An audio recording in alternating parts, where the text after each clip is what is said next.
कहानी पसंद आए तो लाइक करें ऐसी ही, और कहानियां सुनने के लिए चैनल को भी सब्सक्राइब कर लें। गौतम बुद्ध एक निर्जन जंगल में एक पहाड़ी पर बैठे ध्यान कर रहे थे। वहां चारों ओर शांति और सन्नाटा था। कहीं कोई शोर नहीं था। ध्यान करने के लिए इससे उपयुक्त स्थान और कहीं नहीं हो सकता, यही सोचकर बुद्ध ने इसे चुना था। बुद्ध का ध्यान गहरा और स्थिर था और वे अपने आत्म साक्षात्कार में लीन थे। उनके चेहरे पर एक अद्भुत शांति और संतोष का भाव था, जो किसी भी बाहरी व्यक्ति को प्रभावित कर सकता था। अचानक इस नीरवता को एक कोलाहल ने भंग कर दिया। कुछ दुष्चरित्र लोग एक वेश्या को लेकर वहां आमोद प्रमोद के लिए आ धमके। उन लोगों की आवाजें और हंसी ठिठोली जंगल की शांति को तोड़ने लगी। एक क्षण में वातावरण की पवित्रता भंग हो गई और शांति अशांति में बदल गई। उन लोगों ने मदिरा पीना और शोर मचाना शुरू कर दिया। बुद्ध का ध्यान भंग हो गया, लेकिन उन्होंने अपना धैर्य और शांति बनाए रखी। वे उन लोगों की गतिविधियों को देखते रहे, लेकिन किसी प्रकार की प्रतिक्रिया नहीं दी। वेश्या, जो उन दुष्चरित्र लोगों के साथ आई थी, बहुत डरी हुई थी। उसने अवसर पाकर भागने का प्रयास किया। उन दुष्टों ने उसे वस्त्रविहीन कर दिया था और वह अपने सम्मान की रक्षा के लिए भागने लगी। जब मदिरा का नशा थोड़ा उतरने लगा तो वे लोग उसे खोजने निकले। थोड़ी दूर जाने पर उन्हें ध्यानस्थ बुद्ध दिखाई दिए। उनके मन में क्रोध और द्वेष था और उन्होंने बुद्ध का ध्यान भंग किया और क्रोधित स्वर में पूछा, क्या तुमने यहां से किसी को जाते देखा?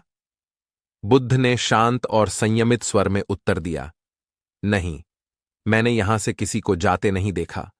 उन दुष्चरित्रों ने फिर पूछा, क्या तुमने एक सुंदर स्त्री को यहां से जाते देखा? बुद्ध द्वारा इनकार करने पर उन्होंने निर्लज्जता से पूछा, क्या तुमने यहां से एक निर्वस्त्र स्त्री को भागते देखा?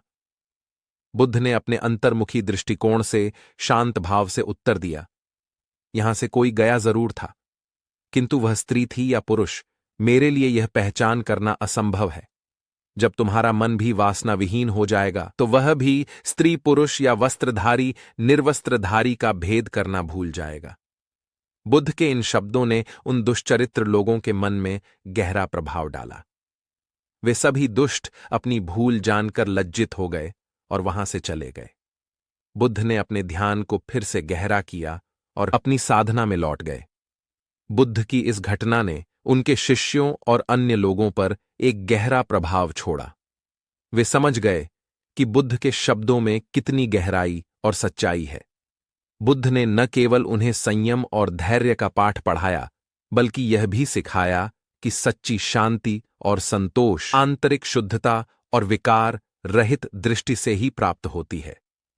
इस कहानी का सार यह है कि साधुता विकार रहित और निरपेक्ष दृष्टि से देखती है। वहां प्राणी मात्र में किसी प्रकार के भेद के लिए कोई स्थान नहीं होता। बुद्ध ने अपने शांत और संयमित दृष्टिकोण से यह सिखाया कि वासनाओं से मुक्त मन किसी भी प्रकार के भेदभाव को भूल जाता है और सभी को समान दृष्टि से देखता है। बुद्ध की यह शिक्षा उनके शिष्यों और अन्य लोगों के लिए एक महत्वपूर्ण पाठ थी। उन्होंने सिखाया कि मन की शुद्धता और संयम से ही हम अपनी आंतरिक शांति को बनाए रख सकते हैं और बाहरी परिस्थितियों से प्रभावित हुए बिना सत्य की ओर अग्रसर हो सकते हैं। बुद्ध का यह दृष्टिकोण उनके जीवन और शिक्षाओं का मूल था और आज भी हमें यह सिखाता है कि हम कैसे अपने मन को शुद्ध और शांत रख सकते हैं।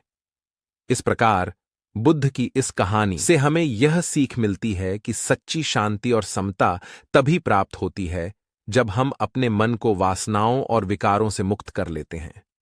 तभी हम वास्तविक रूप से सभी को समान दृष्टि से देख सकते हैं और सच्चे अर्थों में साधुता प्राप्त कर सकते हैं।